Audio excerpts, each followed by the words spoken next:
sur ce rapport, et ce qu'il appelle des commentaires.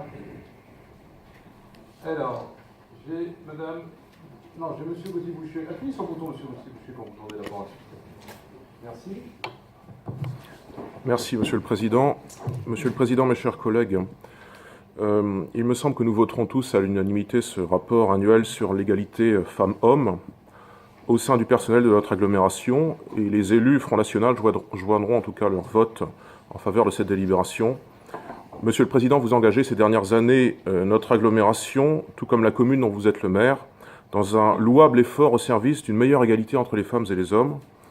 Cette égalité n'est pas pleinement acquise à ce jour et demeure largement à parfaire, notamment dans le domaine de l'égalité salariale et de l'accès à la formation. Le présent rapport donne ici des indicateurs statistiques concrets qui mettent en avant les manifestations actuelles de cette inégalité. Nous ne sommes pas encore rendus à l'égalité réelle entre les femmes et les hommes, comme l'indique l'intitulé de la loi de 2014. Et les conclusions synthétiques du rapport, selon des données de l'Institut national de la statistique et des études économiques, l'INSEE de 2013, permettent de tirer quelques enseignements logiques. Chacun constatera sans grande surprise sans doute, d'une part la surexposition des femmes au temps partiel et d'autre part la subsistance d'inégalités salariales, d'ailleurs supérieures semble-t-il à la moyenne nationale, en tout cas s'agissant des postes de commandement, des cadres.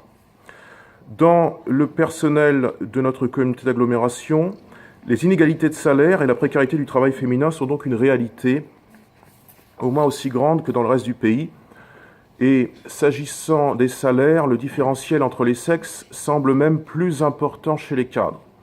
Ainsi, sans trop savoir au juste quels sont les leviers d'influence les leviers politiques dont vous disposez en qualité de président de la Carène, et peut-être que vous nous renseignerez dans votre réponse, nous vous appelons à poursuivre la stratégie volontariste de notre agglomération en termes de lutte contre les inégalités femmes-hommes. Cette question, régulièrement soulevée dans nos débats de l'égalité en général et de l'égalité entre les sexes en particulier, nous en parlions encore vendredi dernier au conseil municipal de Saint-Nazaire, cette question donne aussi la possibilité à notre formation de mieux exprimer son point de vue et naturellement de rectifier certaines caricatures qui peuvent être faites. Parce que nous avons entendu vendredi dernier M. Bazin, Fabrice Bazin, conseiller municipal écologiste de Saint-Nazaire, tirant prétexte d'une intervention qui n'avait aucun rapport sur les phénomènes de radicalisation, il tirait prétexte de cela non pas pour exposer son opinion ou l'opinion de son parti, mais pour attaquer le FN dans de fallacieuses allégations, et qu'il me soit ainsi permis de rectifier ces caricatures au sujet de l'égalité entre les femmes et les hommes, telles que le conçoit le FN. Non, à l'inverse de ce qu'a dit la gauche vendredi, le FN n'est pas favorable à la suppression des subventions aux associations du planning familial, ainsi que nous l'avions indiqué au conseil municipal de Saint-Nazaire le 27 janvier dernier, procès-verbal en faisant foi. Nous savons comme chacun l'importance des missions d'éducation affective et sexuelle assurées par le planning, notamment chez les catégories populaires, et ne regardons pas leur couleur politique. Je parle en l'espèce de leur rejet du FN, qui est ce qu'il est. Nous ne le regardons pas. Nous ne regardons pas cette couleur, pas plus que nous ne regardons la couleur des syndicats dont nous soutenons à Saint-Nazaire le subventionnement public.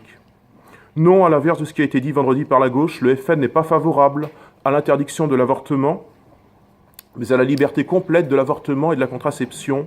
Un certain nombre de déclarations publiques de Marine Le Pen ces 3 dernières années en tout cas, en faisant foi.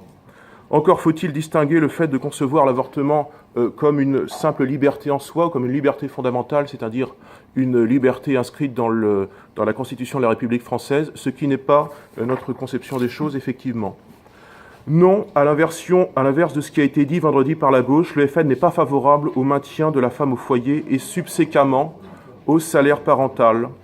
L'essentiel de la politique familiale de Marine Le Pen ne réside pas dans cette prétendue mesure que vous estimez pouvoir trouver dans notre programme.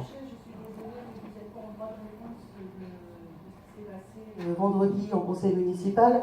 Mais j'en prends le droit, madame, si je suis attaqué. Oui, mais alors faites-le au conseil municipal de Saint-Nazaire, mais pas au conseil communautaire. Je l'ai fait, la parole m'a été coupée. Cette délibération concerne un rapport sur l'égalité entre les femmes et les hommes. Je rétablis donc la vérité. Vous mentionnez régulièrement ce qui s'est passé vendredi en conseil municipal, et je suis désolée, mais ça nous intéresse. Parce que Saint-Nazaire fait partie de la Carène, Bien sûr. depuis 2001. Et je poursuis donc. L'essentiel de la politique familiale de Marine Le Pen ne réside pas dans cette prétendue mesure que vous fantasmez. Attendez, je vous redonne la parole. En plus c'est ballot, j'avais fini. Et donc, ces vérités étant rétablies, je vous confirme le soutien de nos élus au présent rapport. Monsieur le Président, mes chers collègues, je vous remercie. Il suffisait de patienter, madame. Ben si, soyez patiente. Soyez patiente, madame, c'est une vertu.